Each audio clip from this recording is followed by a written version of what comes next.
Still, Journalist Hangout, Nigeria is no doubt battling security challenges that are becoming overwhelming for the country. To effectively tackle the threats, many have stressed the need for creation of state police. The governor of Katsina State, who has battled years of insecurity in the northwest states, is supporting this call. In an interview with Babajide Kolade Otitoju, Governor Masari said the time for state police is now. Let's share the interview with you. This is a special interview with the governor of Katsina State, Right Honorable Aminu Bello Masari. Good afternoon, Your Excellency. Good afternoon, Mr. Good to see you after almost 3 years. Is it up to? Yes, the last time I was here was December 2019. Yes, almost 3 years. Thank you for what you do for our people. Thank you. Thank you for the good work that you do. I want to start by asking you questions about the state of insecurity in your state. I understand that no less than 10 local governments in Katsina are being troubled by bandits or terrorists, as some of our people like to call them.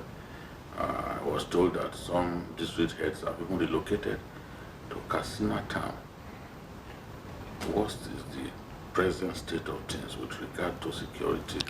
Well, actually, we are talking about 13 local governments that are directly affected. And some of the local governments, you have pockets of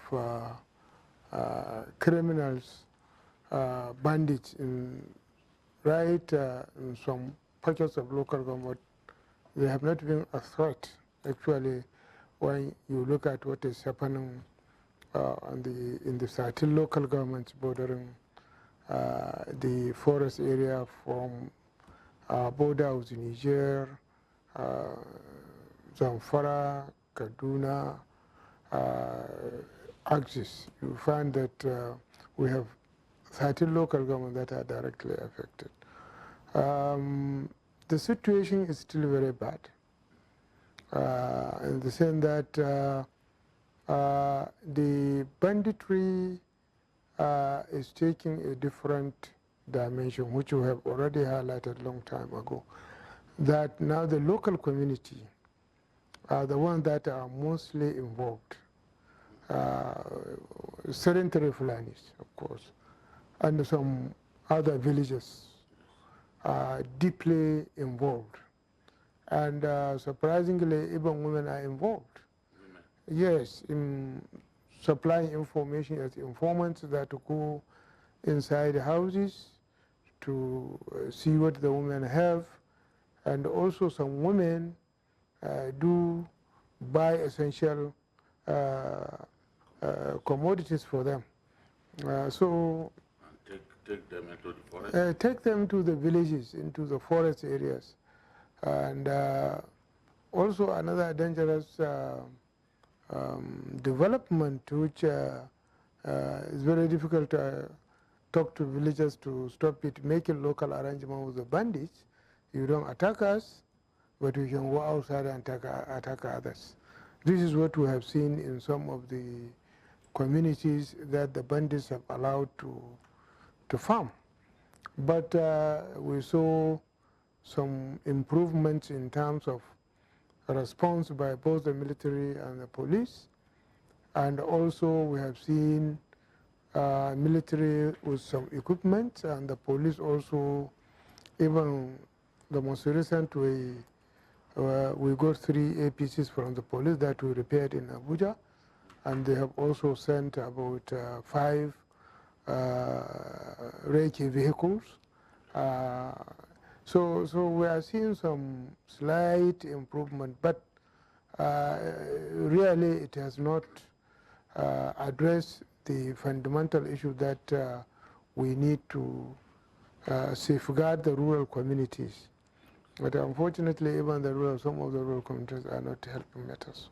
Yes, I'm troubled by your assertion that women are now directly involved in banditry. At what point did you and your people discover this worrisome involvement of women in banditry? Well, actually, when they started coming into towns, right into the heart of a town, they will come directly to attack a particular house. So it is the work of an informant. The most recent one that happened right inside the city, luckily enough, the owner of the house hid himself. He saw the woman that was showing even the room of his wife that they have come to kidnap. He married a new wife, and she's the daughter of a very rich person.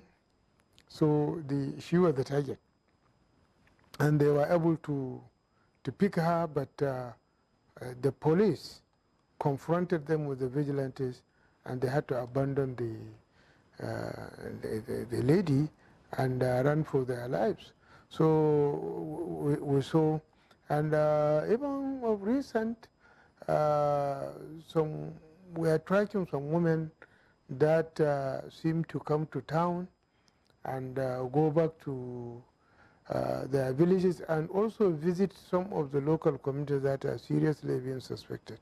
So I think we are working on these women that are milk sellers, and those who are hawking second-hand goods, and those who sell cola nut and others. These are the people that interact with the bandits that we have discovered. So we are working on tracking them, and I'm sure that the more informants we are able to get, and the less attack we hope to get from the local bandits.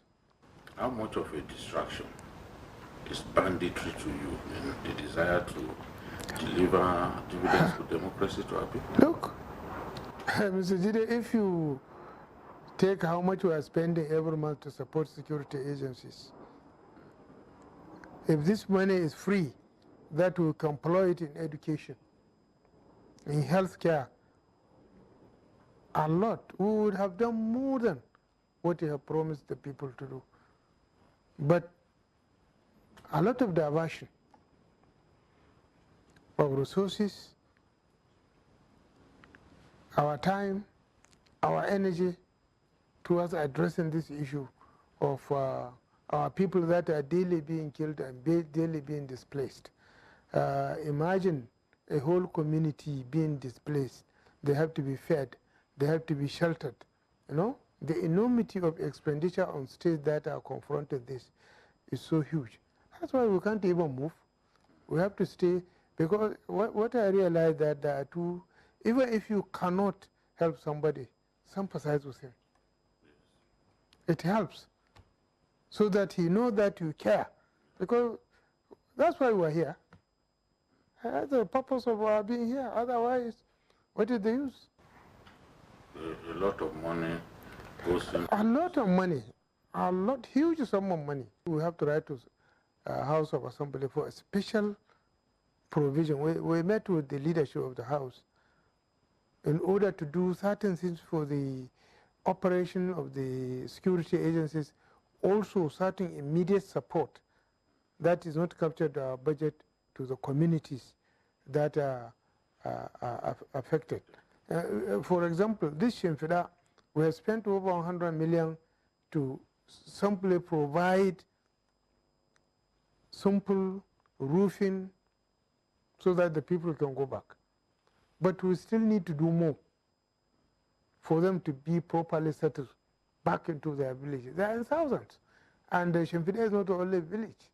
There are many villages that certainly, if we have money to help them restore their structures, they prefer to go back home than to stay either as refugees or to stay with relations outside their economic means, because their economic means are their farms. If they are far away from the farms, how can they farm what they can eat, let alone what they can sell, do some other to address some other daily needs? So obviously, the issue is taking a lot from the state government, It's taking more from the local governments that are bordering the forest. A lot of money is being spent in order to really control the situation. But like I always said, our problem here in Katsina is multifaceted. We have bandits coming from Niger Republic. We have Zamfara and we have Kaduna. Our 3 local governments, Sabwa, Dandume, Axis, up to Funtua. The main problem are bandits coming from 2 local governments in Kaduna State because they are closer to Dandume local government, to Sabwa local government, to Funtua local government. So they can easily, within 10 minutes, they can come, flash in and flash out. What is in Katsina State is not out to 5% of the forest area. Most of the forest area is in other states. So they hibernate there. But that is the southern part of the state. But in the northern part of the state, we have started to see local boys are now the main actors rather than the forest people. But they use the forest people. When they kidnap, they take there. When they need arms, these people supply them. So they have an interrelationship with the bandits that are in the forest. And I think what, if we can really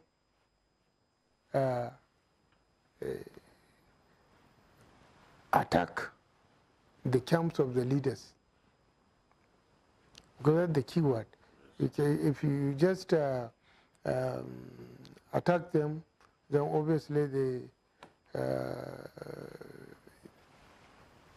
you will decapitate their capacity to fund or even to really act. But we have to really find a way of completely stopping them. I remember that you paid a visit to Niger Republic sometime in the past. Is there really, and I've also seen Nigerian military, you know, from the military base here, interface with Niger Republic on the matter of protecting Katsina State. Have you seen any form of reward from this interface with the security agents in Niger Republic in the area of protecting your state? Actually, it worked very well up to, I can say, last 2 years. From then on, the military from Nigeria cut us off. We don't know if they are still working with them. We don't know. We are being cut off.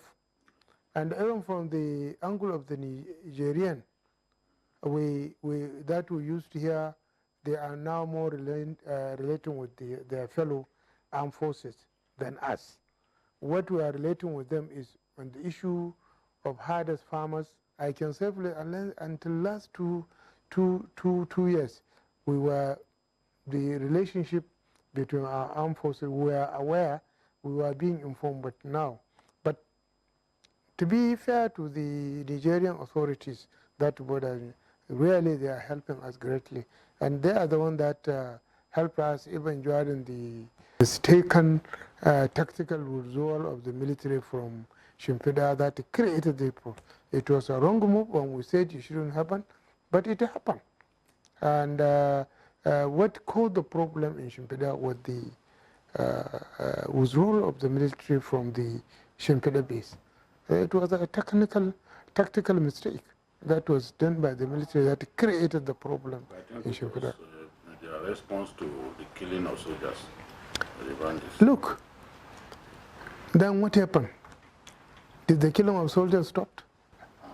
I think that's not the solution. The issue is, why were soldiers killed? What happened? This is what they should look at and address, not abandoning the people.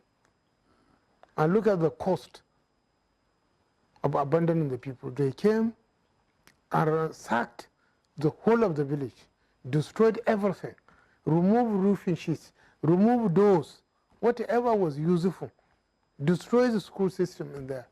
We had a secondary school, had to be closed, it was destroyed. The primary schools there were destroyed.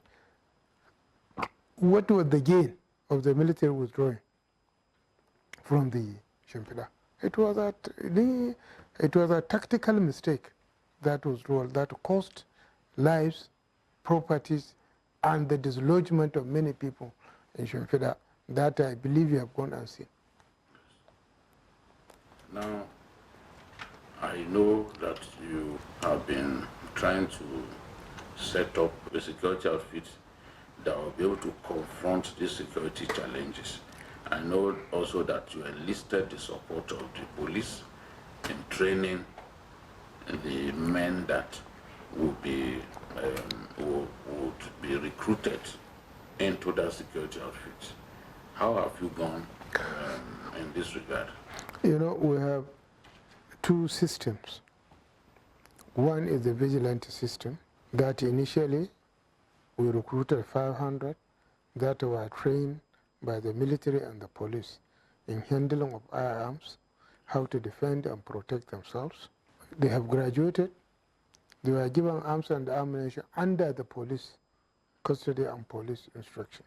We are working with an NGO, Katsina Security Initiative, formed by some concerned citizens of Katsina State under the leadership of Dr. Kulfi. We are working with them. We have worked with them. We are still working with them, especially in those areas of Masari, Safana, Damusa, Dusama, Kurfi, going up to southern part of the state. And additionally now, we have increased the number by employing another 600 that are going to be trained in the civil defense college. So that will bring the number of trained vigilantes to 1,100. Our target before the end of the year is to have trained vigilantes of 2,000 that they know how to handle firearms and who, through the police, will arm them. Because we have already bought some pump actions and we are buying more for the vigilantes that have been trained. Because not every vigilante that can handle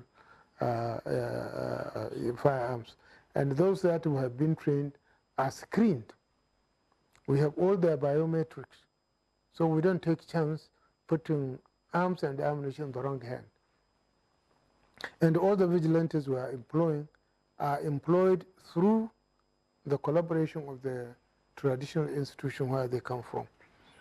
Then another thing we have established by law, cut rota, which is also a security outfit through the Federal Road Safety that can help also in checking motor vehicles, patrolling, and we have already trained and commissioned 100 of them. And now the process of training, they have been armed, they have been uniformed. We have employed a former Assistant Inspector General of Police who is the now director in charge. So we are giving them full training.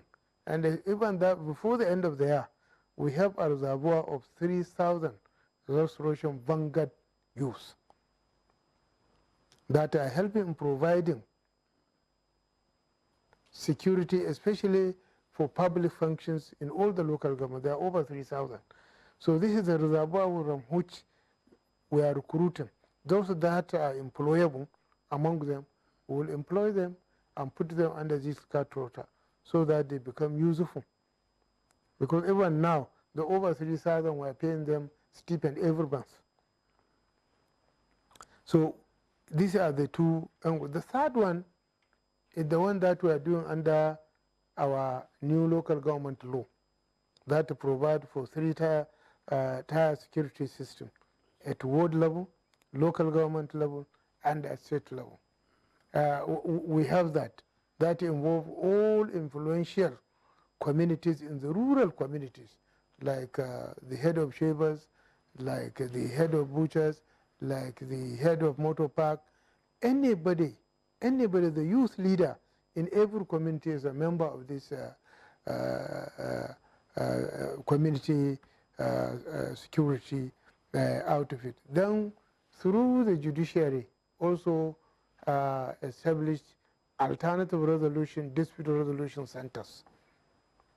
That among what they do is to regulate tenancy out of court. Then we call them outdoor courts.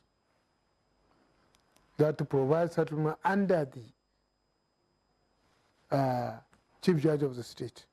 We have opened many of them across the state, and they are greatly helping in decongesting the court. What they were able to achieve in terms of settling civil disputes.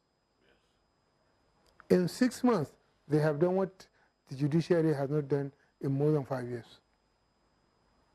So we are approaching the issue of this communal security from many angles, because what we realize, what gave rise to involvement of local community in this particular sad situation is the collapse of communal living, collapse of communal leadership, which is very serious, because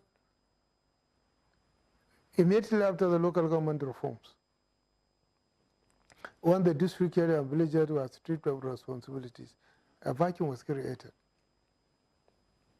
Nobody was in charge. How many policemen do we have? They cannot police all villages.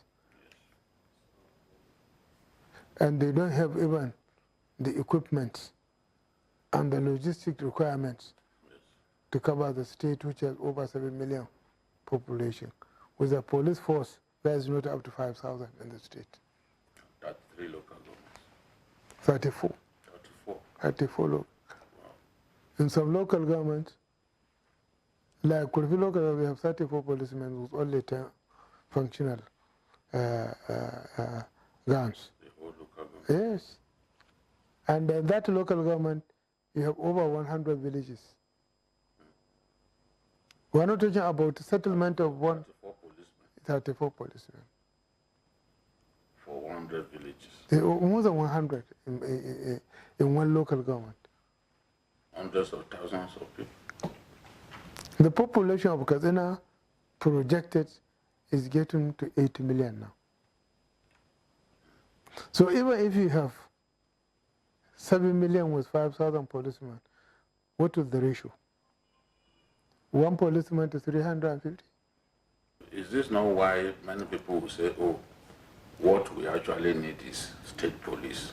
Because all these security structures that you are creating, you know, state-sourced security structures that you are creating, they look invariably like state police.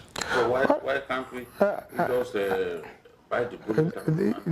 I think this is up to the National Assembly and the State Houses Assembly in amending the Constitution. Because unless you amend the Constitution, states cannot create police force. And we support the idea of state police. Looking at the state police, you are looking about how do we really make our federation more functional. Devolve. Yes. Devolution is the key. So obviously, we support police, state police, but for us to have state police effectively, we need to have the Constitution amended. There was a time before the military, the police, there was Native Authority Police. Yes. There was Nigeria Police. And they were working side by side. It was the military after the Civil War. Now merged and abolished Native Authority Police. Would you say that was a mistake at that time? Well, I think with the benefit of hindsight, it wouldn't have been done. So you need more security outfits to be able to be meeting with the demand of today and plan for tomorrow. And another thing is, most criminals are intelligent people. What type of people are we recruiting in our security outfits? Until recently, some few years back, how many graduates do you have in the police? What is the basic qualification of a constable who has to deal with a daily intelligent criminal? So if you want to recruit somebody that can meet and be ahead of the criminal, he has to be more intelligent than the criminal. So what it means, we need bright young men and women in our security outfits. Who will understand it? Yes, they will always be ahead of the criminal mind, or be at par with the criminal mind with the support of authority, legal authority, as a security officer. Then he has superior advantage over the criminal, because however intelligent a criminal, he knows he's a criminal, he will always try to evade the law. And this man, even if he's an average person, he knows he has the backing of the law, what he's doing is legal, so he has an advantage over this. But certainly we have now young men in the police force that are there out of interest. They are very qualified and they chose police as a career. We have them now. But what we need to improve upon more is the issue of the ordinary policeman on the beat. Let's move away from security and look at other areas. Education. You are known to commit a lot more funds from the budget to education than your colleagues across our country. What progress, what visible progress can you point to in the area of education that justifies your financial, it justifies the funds that you commit to education? I think, I hope before you leave, Katsina, you will be able to have, even if it is 5 minutes, with the Commissioner of Education. Let me give you briefly. What was the enrollment in 2015? What was recorded in the books at primary level? The total enrollment was 1,193,000 or thereabout. Today, we have an enrollment of 2,200,000 and something thousand. We have doubled the enrollment in terms of primary education. When we came, the highest number that get 5 credits in all subjects was 18%. Today, we are getting 74%. In NECOM, if you talk of credit in all subjects, we have gotten up to 90%. When you talk English and mathematics alone, you are talking about 70-something%. So for us, remarkably, these figures are clear. You can verify them from NECOM, from WAEC. So our investment in education has started to yield the result. So this was what you expected when you decided to vote so much? You see, historically, even before the coming of Western education, Katsina was known for education. When the Western education came, the first post-primary institution in the north was built in Katsina.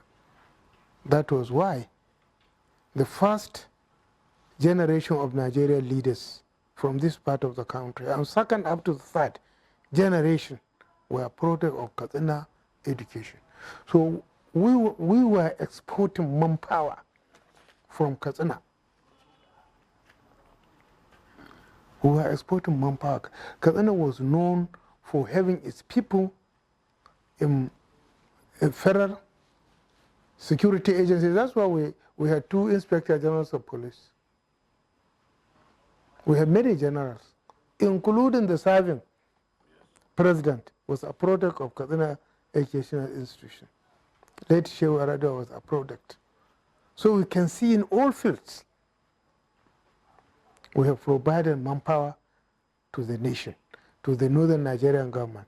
So what we realize that if we invest heavily in education, produce more educated people that go outside and offer services internationally, nationally, regionally, through them, a lot of development will come to Katsina. After all, Japan didn't build their capacity economy on oil. Singapore, Malaysia, India, they use their brain. So we have people here that certainly, if they are properly harnessed, what will come to Katsina will be great. Because I believe in our people. How are you coping with delivering infrastructure development in a season of positive funds? Well, I think even in that area, when we look at what we have been able to achieve in 6, 7 years, compare with the resources we have gotten, which was not more than 1/3 of what the previous administration got. We are very proud of what we have done and what we are still doing. Because today, we have built brand new roads, more than 13 of them. We have built hundreds of kilometers. For the rural feeder roads, we have built over 2,000 kilometers.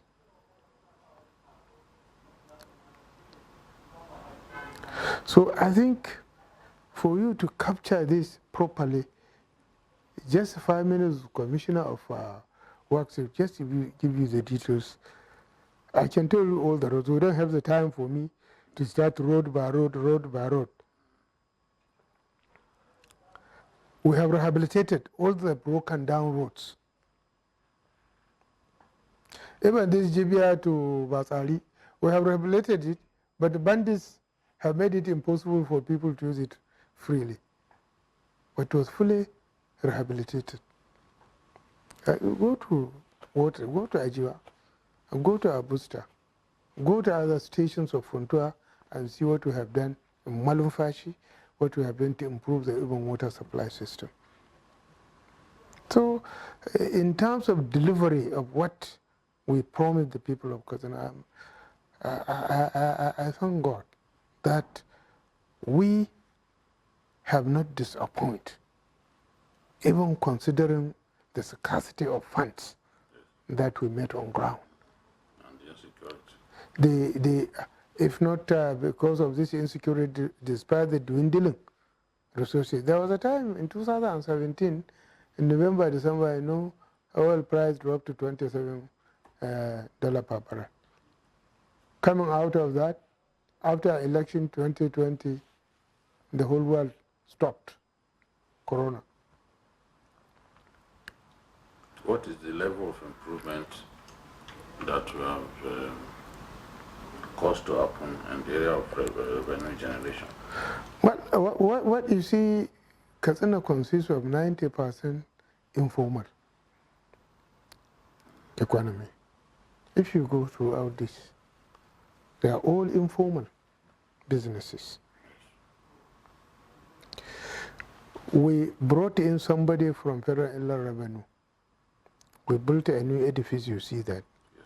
We provided all the structures. What he's doing now, building the foundation blocks for revenue generation, trying to see how many of these informal businesses we can formalize so that they benefit, we benefit.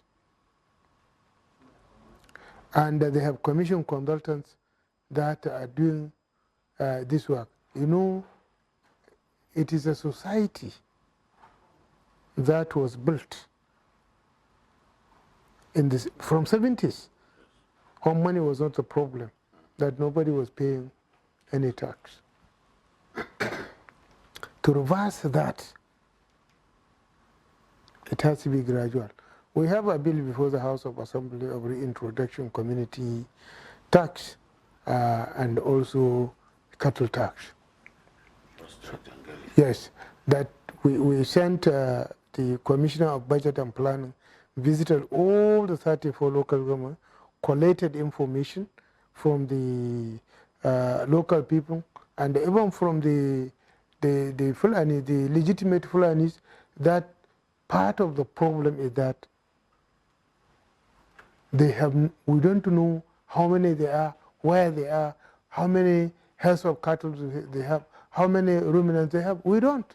Nobody knows. So they felt neglected. And the ordinary person also felt neglected. He doesn't pay any tax, doesn't care. Because when it was good, we told them that everything is free. How can everything be free? So turning that culture around with politics and politicizing things that are not supposed to be politicized, are not supposed to be partisan. Whichever government comes in Katsina, whichever political party comes, they want to run the government. Can they run the government without resources? This is impossible. There are certain things which really we must have the courage to do for posterity. Finally, your friend Bola Tinubu is the standard bearer of your party for the 2023 presidential election. How would you assess the chances of your party? There are people who have told me that APC is not likely to form government at the center this time. They point to all kinds of problems, and they are even saying your state, Katsina, that there is enough trouble in the APC that will ensure that you do not even win the governorship election here. Okay, why is the trouble in the APC in Katsina? So there's division. There is no division in the APC in Katsina. See, people fail to appreciate one thing. We had primaries for gubernatorial candidates, about 9 of them. One of them emerged as the winner. Right? So obviously those who lost out will feel aggrieved, naturally. Because they came believing that they will win. And they did not.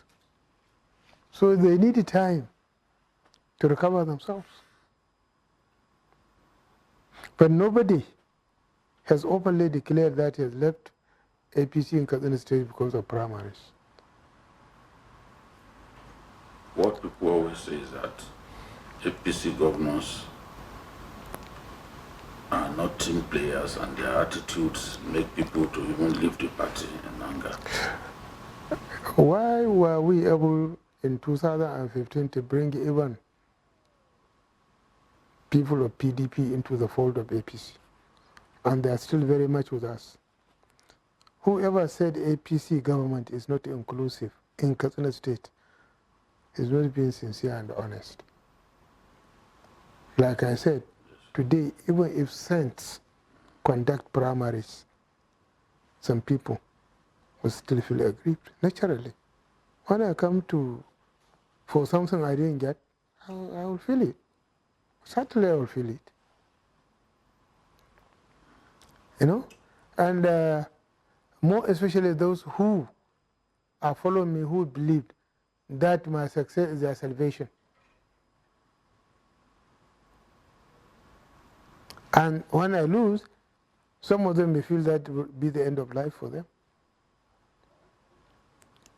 So managing a situation like this requires time and requires understanding that no matter what you do, out of 9, even out of 2, out of 10, out of 100, if it is one position, only one person will have it. And we, in this part of the country, as Muslims, we believe what is ours shall never miss our face. So you are confident that APC will be re-elected in Katsina? I'm more than confident. We will go to the field. No single word we will go, we will not say we have done this in this word. No single, out of 361 words. Don't you think this rampant insecurity could affect the party? You see, insecurity, is it a Nigerian problem alone? Niger is not secure. Mali is not secure. South Africa is not secure. You can see Central Africa, which country can claim security. Globally, there is a global insecurity problem. So how would you assess Bola Tinubu's chances?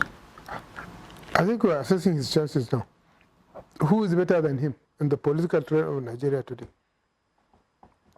Some people think Obi is better. Who? Some people think Peter Obi is better than him. I don't know him. Some will say... I don't know him.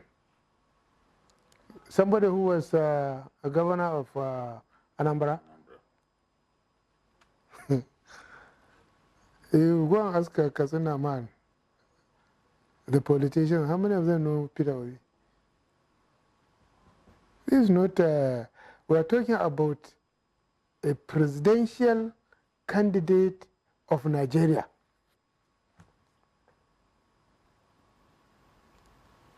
Somebody who has cut all barriers, tribal, religious, regional, name it. Somebody. Atiku is a formidable force. No doubt you can. Atiku is a force. But our force is greater than him. Our force is greater than him, and he knows that. He is a veteran of contesting elections. Yes. And also this looks like a veteran loser. This looks like his best chance. No. That was said several times. That was said several times. And it never came to pass. And this one will never come to pass. So Bola Tinubu is the next president. Inshallah. Are the people here in the north, especially in your state, are they buying into the Bola Tinubu project? They have already bought into it. You're constantly engaging with them. You see, first of all, like you said, Bola is not a new name in politics of Nigeria. And we, the people of Katsina, we know the role played by Bola Tinubu in 2015 for the emergence of Muhammadu Buhari. We know the support he gave in 2019 for the continuation of Muhammadu Buhari. And we know we here in Katsina, we are not ingrates. We are not ingrates. Thank you, Excellency. Thank you very much. Vintage Rights Honorable Aminu Bello Masari, former Speaker of the House of Representatives and the Governor of Katsina State. Yes, he speaks his mind all the time. And he's confident that Atiku will not be elected president. We have to wrap up today. Even described as a veteran loser.